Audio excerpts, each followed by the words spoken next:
did my audition and I failed.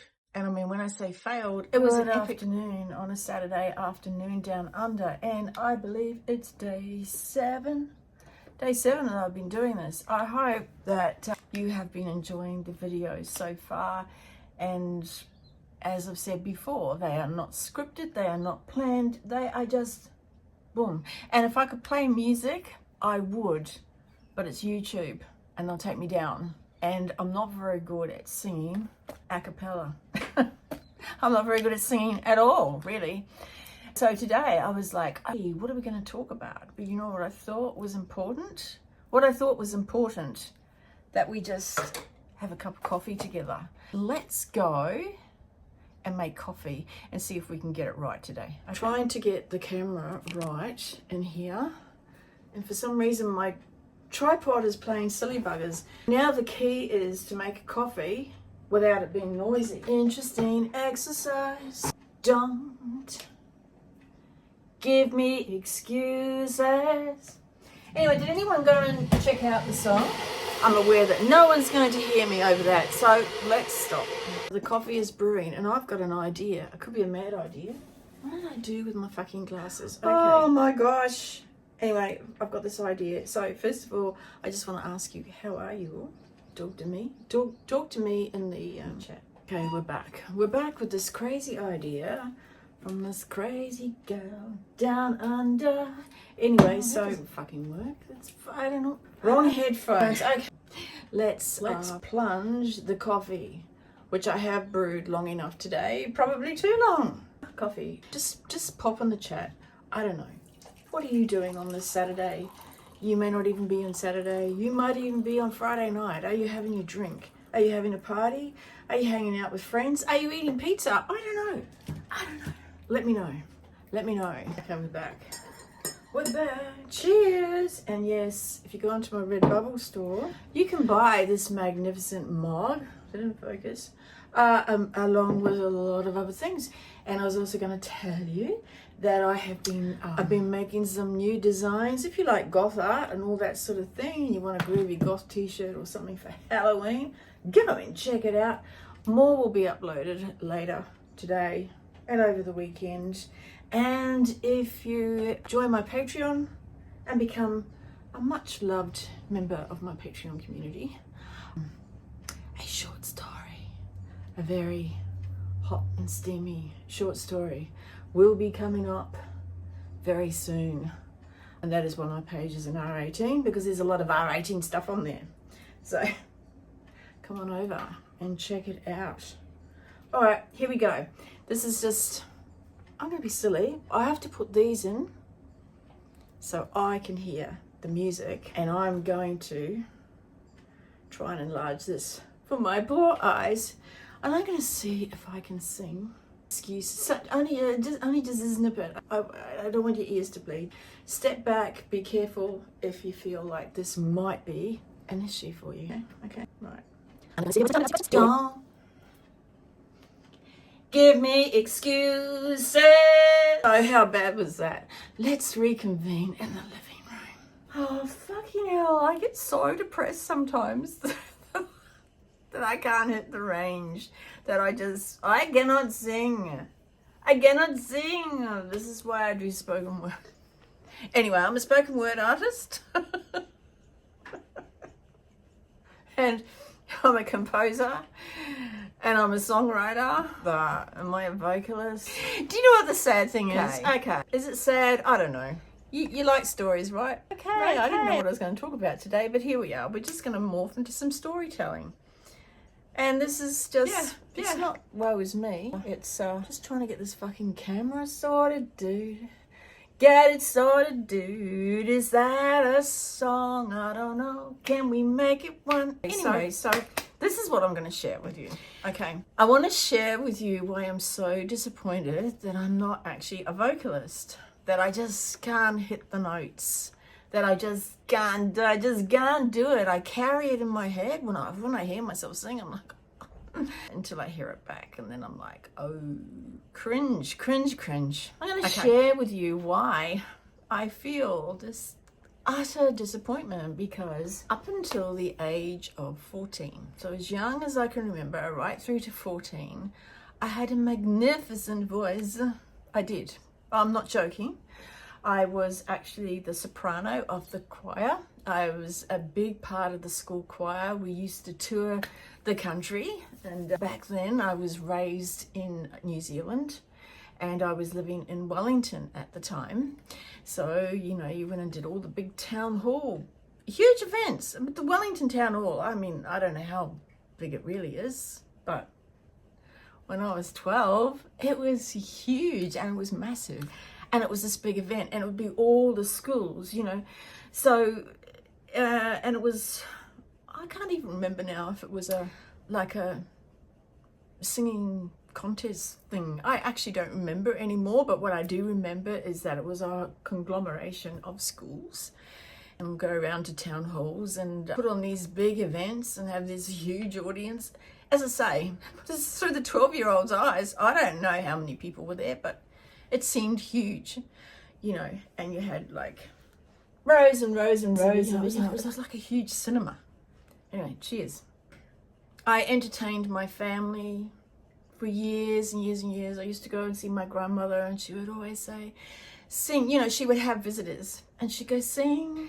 And they'd have all these requests of songs to sing. Over the Sea to Sky was one of them. I don't even know how it goes now. I think I was about 6 or 7 back then, but anyway, so it was a big deal. And I used to entertain my family as well. I used to get the vacuum cleaner and get the cord from the vacuum cleaner because it was long, you know. And I would use that I would pretend that was my microphone, and I would dance around the living room and I would be singing. And so, yeah, I was a bit of an entertainer. That's what I did. Look, I could go on. I could go on about the DJ mixes I used to make and podcasts that I was making all the way back then when I was 17 with an old tape deck. But that's another story for another day. But let's just stick with the singing and the choir. And so I was a much loved part of, you know, the school choir. And I would have, you know, and because I was soprano and could hit those high notes, I used to do solos. So it was fucking special. I have to go and get the fan because I'm dying here. Hang on. So here we go. Hopefully that doesn't interfere too much with the sound, but it's just getting a little bit hot. You know what I'm saying? Anyways, each year you would have to still audition for the choir. And I remember I was 14. I had just turned 14. And my choir teacher was the piano player as well. Magnificent. Been in love with the piano for as young as I can remember. Anyway, and did my audition and I failed. I failed. And I mean, when I say failed, it was an epic fail. And you know how they always say that, you know, boys, when they get to a certain age around puberty, their voice breaks. Well, I can assure you I'm a girl, but my voice broke. And suddenly I had nothing. Well, I certainly couldn't do the soprano, and I didn't have high notes, and I was rejected from the choir. And that was the one thing that I had out of all my growing up and, you know, poverty and all the things that I had wanted to do and achieve, like learn the piano and have a groovy bike so I could join the cycling team and all these things. I couldn't, because it was all to do with money. So the one thing I had was the choir. The one thing I always had all through those early years was being able to sing and write. But singing was a big thing, and I used to entertain as well. So that was important to me. I would see the smiles on people's faces, and I would see them light up, and it would all be very... So it meant a lot to me. So this particular day was devastating. I felt like I had died and I wanted to crawl into a hole, and I could no longer sing, and I was rejected from the choir.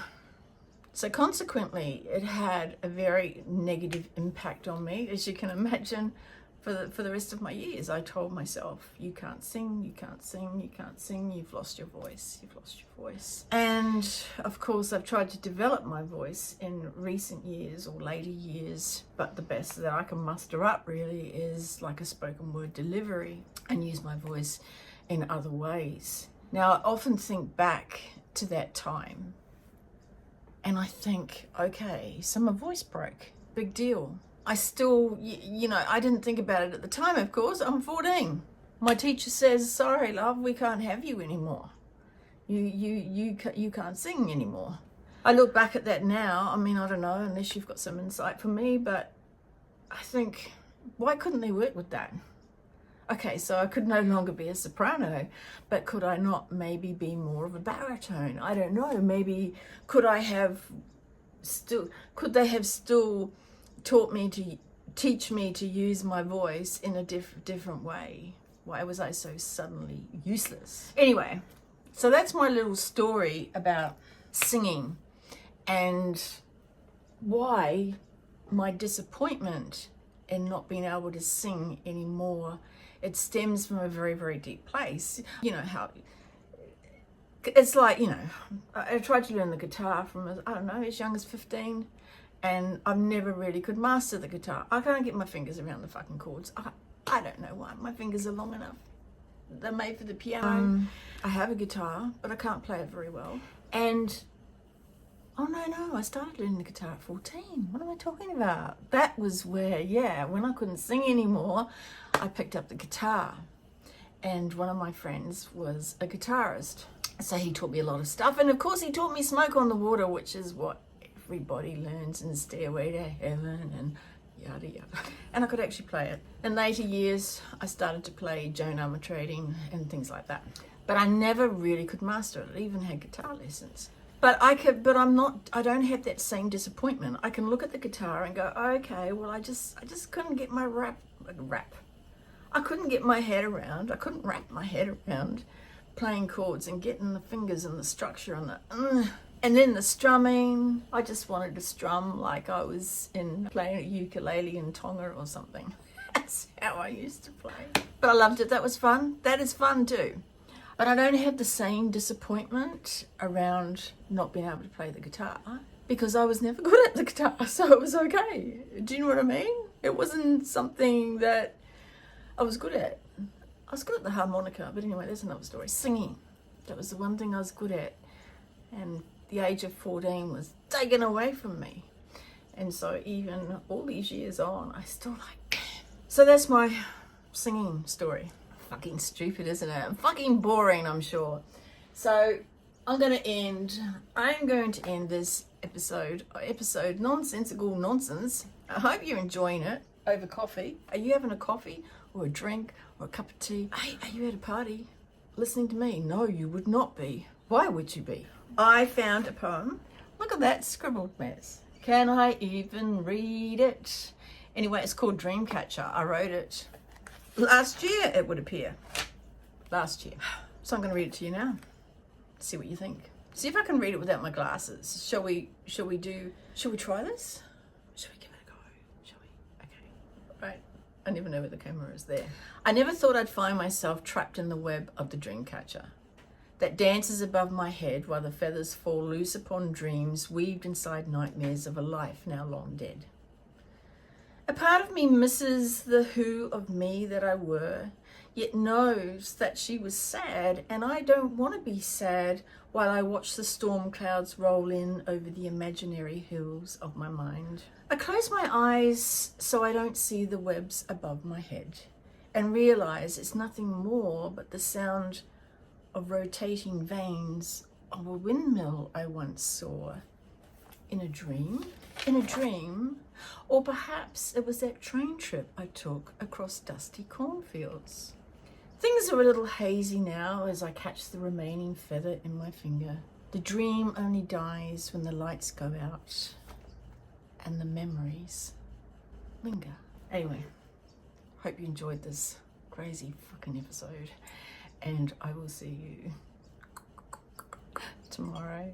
Thanks for being here, guys. See ya.